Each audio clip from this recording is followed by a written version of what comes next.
Current ఛార్జీల పేరుతో 32,000 కోట్లను జనం నెత్తిన బాధితే చంద్రబాబు గారు ఒకటే సంవత్సరంలో 17,000 కోట్ల రూపాయలను జనం నెత్తిన మోపారు.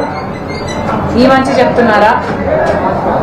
లేక రైతులు ఇప్పటికే గిట్టుబాటు ధర దొరకక ఆత్మహత్యలు చేసుకున్న వాళ్ళు ఆత్మహత్యలు చేసుకుంటున్నారు, లేకపోతే అప్పుల పాలై గగ్గోలు పెడుతున్నారు. ఈ మంచి చెప్పాలనుకుంటున్నారా?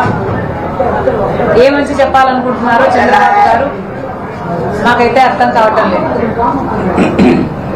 ఓట్లేసిన ప్రజలు చంద్రబాబు గారు ముంచారు అని ఎందుకు అనుకుంటున్నారంటే, చంద్రబాబు గారు ఇచ్చిన హామీలలో ఏ ఒక్క హామీ కూడా పూర్తిగా అమలు చేయటం లేదు.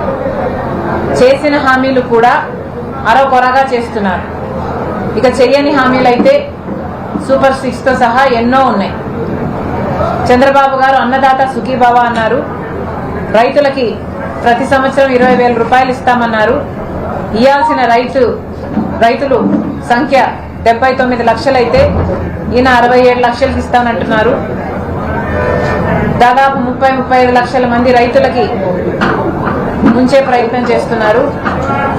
తల్లి దీవెన ఈ పథకం అయితే 87 లక్షల మంది పిల్లలు చదువుతుంటే 67 లక్షల మంది బిడ్డలకే ఇచ్చి 20 లక్షల మందికి బిడ్డలకు ముంచే ప్రయత్నం చేస్తున్నారు. ఇక గ్యాస్ సిలిండర్ అయితే అరకొర ఇస్తున్నారు.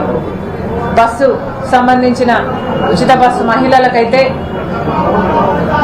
చాలా చిన్న పథకం.